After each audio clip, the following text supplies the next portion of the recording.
આજે બોડેલી ખાતે ભગવાન બિરસા મુંડાની 150મી જન્મ જયંતિ વર્ષની ઉજવણી પ્રસંગે આપણા હમણાં જ આદિવાસી પૂર્વ પટ્ટીમાં અંબાજીથી ઉમરગામ સુધીમાં જેની મંત્રી પદેની નિમણૂક થઈ છે એવા અને આપણા જિલ્લામાં એસપી તરીકે પણ સેવા આપી છે એવા ગુજરાત સરકારના માનનીય મંત્રી શ્રી બરંડા સાહેબને આપણે બધા તાલીઓથી વધાવીએ।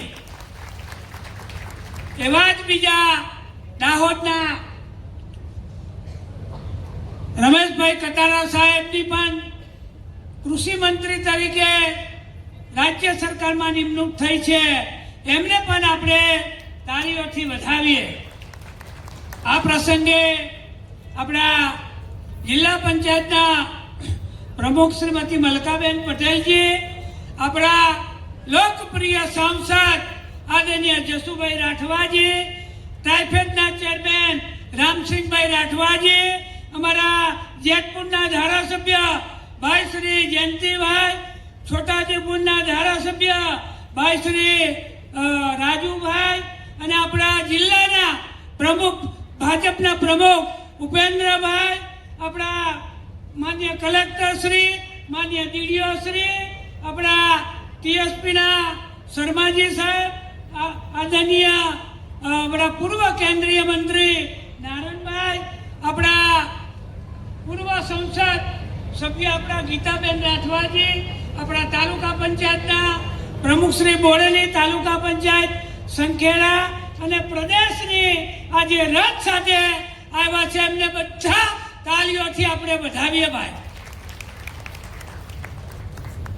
ભગવાન બિરસા મુંડાની આ 150મી જયંતિ આખા ભારત દેશમાં ઉજવણી થઈ રહી છે અને મારે કહેવું છે આપણા વડાપ્રધાન નરેન્દ્ર મોદીનો આભાર માનવો છે, આદિવાસીના મસીહા કે જેમને આખો ઇતિહાસ ઉજાગર કર્યો એવા બિરસા મુંડા ભગવાન એમની જયંતિ એમનો ઇતિહાસ ઉજાગર કર્યો અને એમને સાહેબ એમનો જન્મ આપણા એમાં થયો તો ઝારખંડ રાજ્યમાં અને અંગ્રેજોની સામે લડતા લડતા આદિવાસીના મસીહા કહેવાય, ત્યાં ઈસાઈ સિક્સ મિશનરી જેને કહેવાય એવા તે સમયે વટલા પ્રવૃત્તિ બહુ ચાલતી હતી। 25 વર્ષની ઉંમરે આપણા પત્રકાર મિત્રો પણ બેઠા છે, તો આદિવાસી સમાજની આ ચિંતા કોને કરી? ભાઈ, આપણા વડાપ્રધાન નરેન્દ્ર મોદીએ કરી। મારે કેવું છે આદિવાસીનો ઇતિહાસ કોને ઉજાગર કર્યો? સાહેબ, આ વડાપ્રધાન તે વખતના મુખ્યમંત્રી નરેન્દ્ર મોદી સાહેબને મારે કહેવું છે કે સાહેબ તમે વનબંધુ કલ્યાણ યોજના આપી અને સાહેબ અમીરગઢથી ઉમરગામ સુધી જે ટ્રાઇબલ પટ્ટી આવે, 53 તાલુકા આવે, 15 જિલ્લા આવે, આદિવાસી સમાજની પહેલા કોંગ્રેસે કોઈ ચિંતા નથી કરી।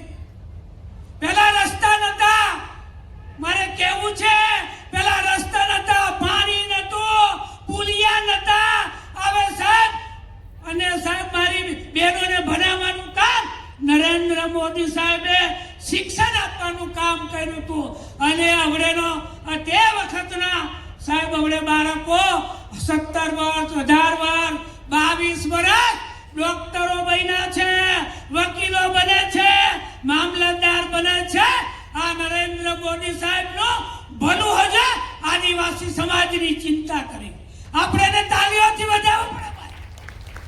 આ બધા બનગા ફૂંકે, હમણાં બનગા ફૂંકવા આવી પડ્યા બધા, આદિવાસી સમાજની ચિંતા નથી કરી। મારા ભાઈ, તું 95 પેલો કઈ હતા?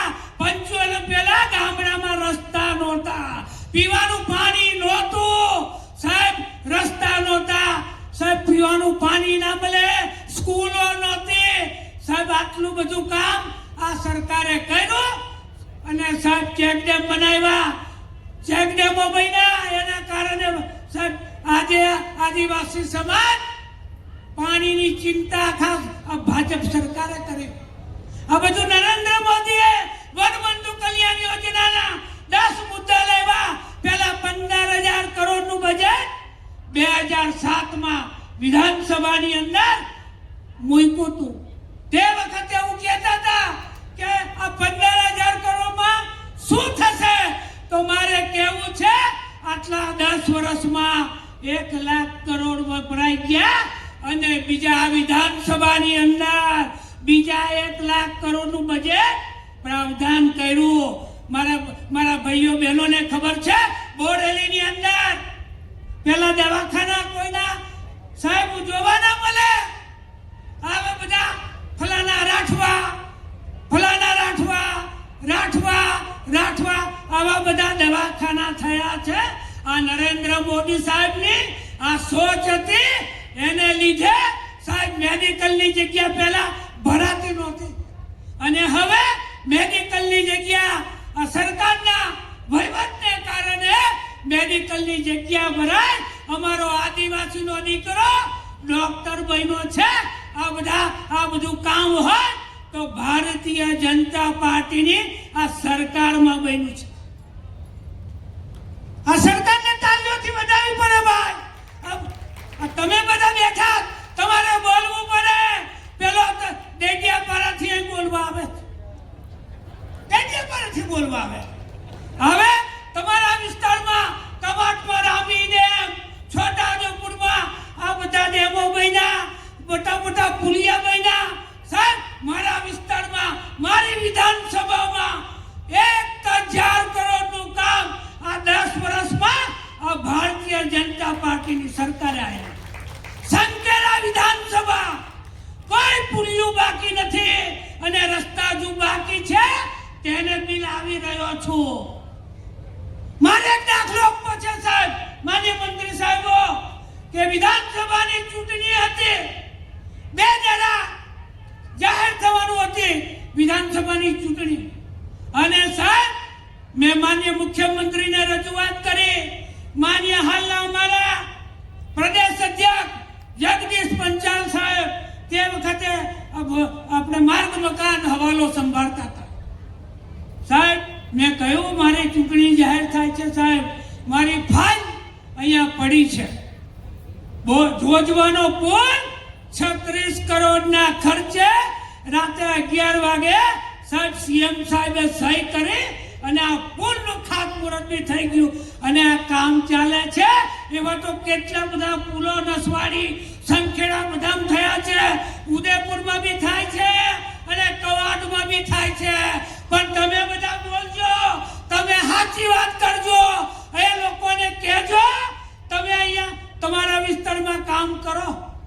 અહીં બધા બેઠા છે ભાઈ, અહીંયા ગીતાબેન છે, નારણભાઈ છે, અમારા જયંતિલાલ છે, અહીંયા રાજુભાઈ છે, અમારા ઉમેશભાઈ છે. આદિવાસી લોકો આટલા બધા હોશિયાર છે, ભણેલા ગણેલા બેઠા છે અને ટ્રાઇબલનું આયોજન હોય, આ બધા આયોજનમાં બધાને લાભ મળે છે.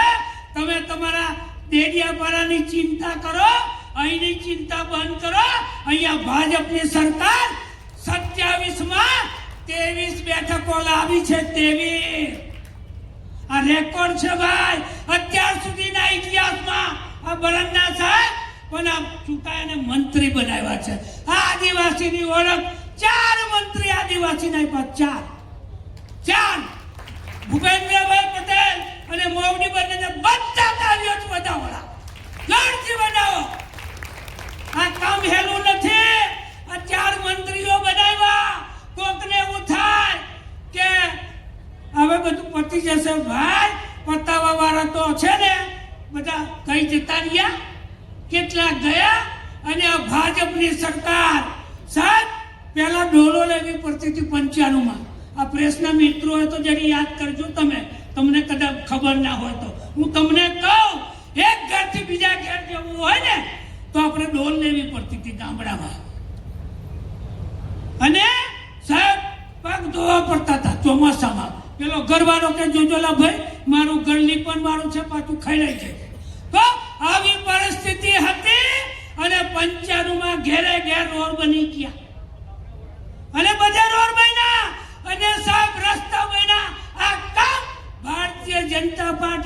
સરકારમાં થયું ન ભૂતો ન ભવિષ્યથી કોઈ એવું કહેતું હોય ડંકાની ચોટ પર આ ભારતીય જનતા પાર્ટીની સરકારે કામ કર્યું છે. નરેન્દ્ર મોદી સાહેબે ગામડે ફરી ફરીને આદિવાસી સમાજની વાતો સાંભળી છે અને એને નિકાલ કરવાનું કામ. તો આજે ડોક્ટરો એટલે દેખાય ભાઈ, વકીલો એટલે દેખાય, મામલતદાર એટલે દેખાય, એમને દેખાય નહીં. અને આ શિક્ષણ આપ્યું છે, હજુ શિક્ષણની ભૂખ છે. પણ સાહેબ મારે બીજી બી વાત કરવી છે. વિધાનસભાની અંદર અમે 3 ધારાસભ્યો આ લખજો તમે સાહેબ 1100 ઓરડાની ઘટ હતી અને 678 ઓરડા ડોક્ટર કુંબેર સાહેબને અમે વાત કરી અને આજે 700 જેટલા ઓરડા આ વિસ્તારમાં બની રહ્યા છે. એના ટેન્ડરો થયા છે અને કેટલી સ્કૂલો બાકી છે. બીજી મારી વાત છે, આ તમને સમજ પડે એટલે બોલું, બધા બોલજો. કડોલી બોવડી નસવાડી તાલુકાની અંદર આ સરકારે આદિજાતિ સરકારે આ ભૂપેન્દ્રભાઈની સરકારે આદિવાસીનો દીકરો ભણી શકે એને માટે રહેવા જમવાની વ્યવસ્થા, એને કોમ્પ્યુટર શીખવાનું, આ બધું સારા 8 કરોડના ખર્ચે ડુંગરમાં આ બધા લખજો ને હવારી વાળા પ્રશ્ન મિત્રો. પેલી કડુલી મોવડી એની અંદર 12 ધોરણ સુધી ભણવાની એ હોસ્ટેલ અને સાહેબ સારાનું કામ ચાલે છે. 8.5 કરોડ આ ભૂપેન્દ્રભાઈ પટેલ સાહેબને આપણે બધા તાલીઓથી વધાવીએ. બિરસા મુંડા ભગવાનની આપણે બધા જયંતિ જ્યારે ઉજવાઈ ગઈ છે ત્યારે વધુ ન કહેતા મારી વાતને વિરામ આપું છું.